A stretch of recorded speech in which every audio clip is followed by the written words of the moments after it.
할렐루야. 오늘도 우리에게 귀한 생명 주시고 또 복된 하루의 시작을 허락하신 살아계신 주님께 귀한 영광과 감사를 올려드립니다.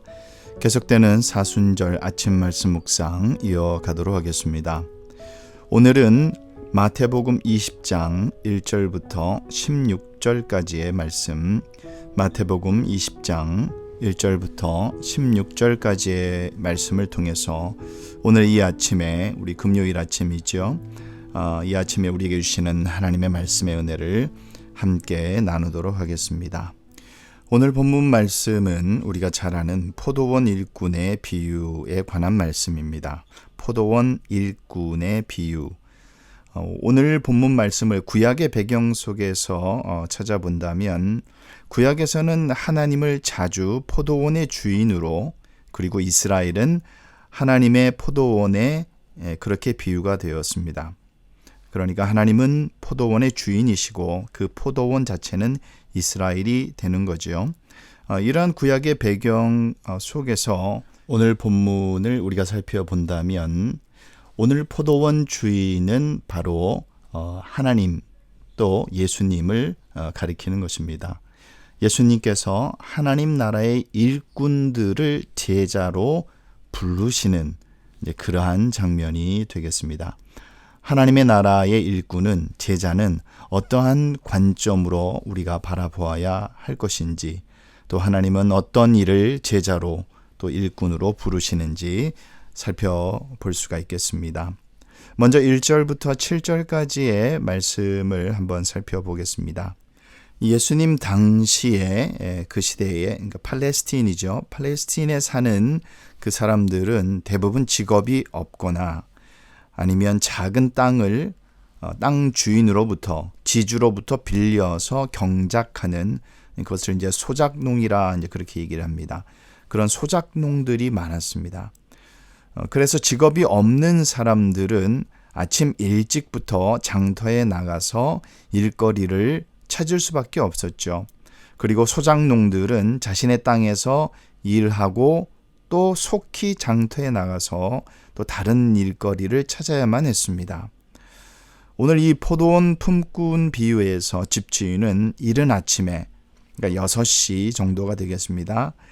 아침에 일찍 장터에 나가서 그 일거리를 기다리는 품꾼을 만나게 됩니다. 이 품꾼들은 대부분 직업이 없는 그런 사람들입니다. 그날 일해서 그날 벌어먹고 사는 사람들이죠. 그래서 포도원 주인은 그들과 한 데나리온을 약속하고 그들을 포도원으로 데리고 와서 일을 시킵니다. 그리고 제3시에, 그러니까 9시가 되겠습니다. 또 나가서 품꾼들에게 포도원에 들어가서 일하면 그의 상당한 몫을, 그 삭을 주겠다라고 약속을 하지요.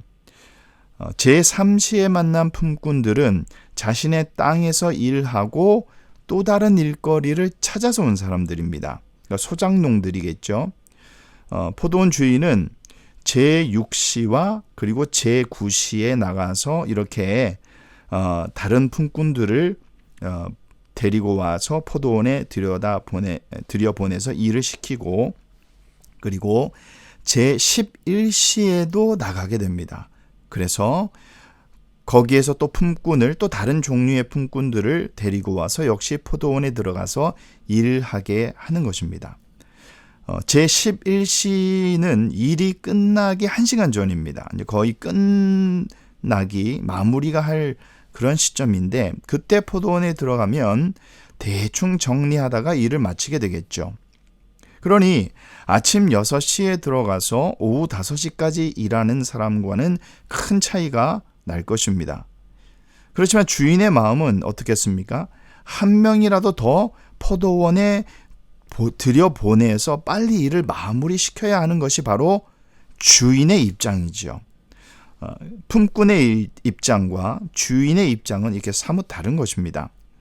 1절과 4절과 그리고 7절을 보면 주인은 품꾼을 포도원에 들여보내려고 계속해서 애쓰는 모습을 찾아볼 수가 있습니다. 여러분, 이것이 바로 하나님의 마음이라는 것입니다. 포도원은 천국을 의미하죠. 주인은 하나님이십니다. 하나님은 한 영혼이라도 더 천국에 보내고자 이른 아침에 나가시는 거죠. 그래서 제3시, 제6시, 제9시, 그리고 제11시에도 나가 보시는 것입니다. 우리는 하나님께서 한 영혼을 얼마나 귀하게 여기시는지를 깨달을 수가 있는 것이죠. 8절부터 마지막 16절까지의 말씀을 또 한번 살펴보겠습니다. 이 중동 지방에서는 우기가 시작되기 전에 속히 추수를 해야 합니다. 그래서 10월 초쯤 되면 포도를 추수합니다. 주인은 이른 아침부터 제11시까지 품꾼을 사서 추수를 시킵니다. 빨리빨리 일을 진행시켜야 하는 입장이죠. 오후 5시가 되어서 품삯을 줄 시간이 되었죠. 일찍 온 품꾼들부터 싹을 주지 않고 늦게 와서 1시간만 일한 품꾼부터 싹을 줍니다. 그리고 그들에게 한 데나리온을 쥐어주게 되죠. 이른 아침부터 온 자들은 1시간 일한 품꾼이 한 데나리온을 받았으니까 자신들은 더 받겠지라는 기대가 있었을 것입니다. 그런데 어떻게 해요? 주인은 이른 아침부터 일한 품꾼들에게도 똑같이 한 데나리온을 쥐어 주었습니다. 그들은 싹을 받고서 주인에게 항의를 하고 원망을 하죠. 어떻게 늦게 온 일꾼들과 똑같이 대우를 하냐라는, 이게 불공평하다라는 그러한 입장을 얘기를 합니다. 그러자 주인이 뭐라고 얘기합니까? 나는 잘못한 것이 없고 약속한 한 데나리온을 너희에게 주었다라고 말합니다. 사람들은 자신의 공로로 천국에 간다라고 생각할 수가 있습니다. 내가 열심히 일하고 율법을 지켜 행하면 천국에 간다라는 기대를 가지고 있기도 합니다. 그런데 율법을 지키지도 않고 늦게 신앙생활한 사람도 천국에 들어갔죠. 이것이 하나님의 구원의 은혜인 것입니다. 그리고 구원의 원리입니다.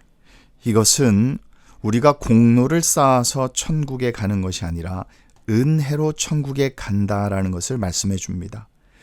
성도는 자신이 은혜로 선택함을 받았다라는 것을 깨달아야 합니다.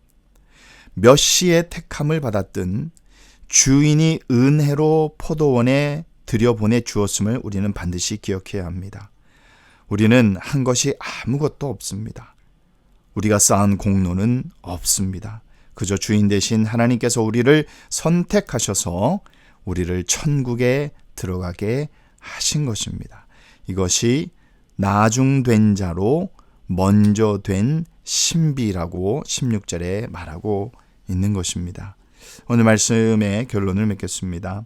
하나님께서는 한 영혼이라도 더 구원하기 위해서 지금도 일하시고 열심으로 그리고 신실하심으로 이 땅과 그리고 온 열방을 통치해 나가고 계시고 그 구원의 섭리와 역사 속에 우리는 지금도 살아가고 있는 것입니다.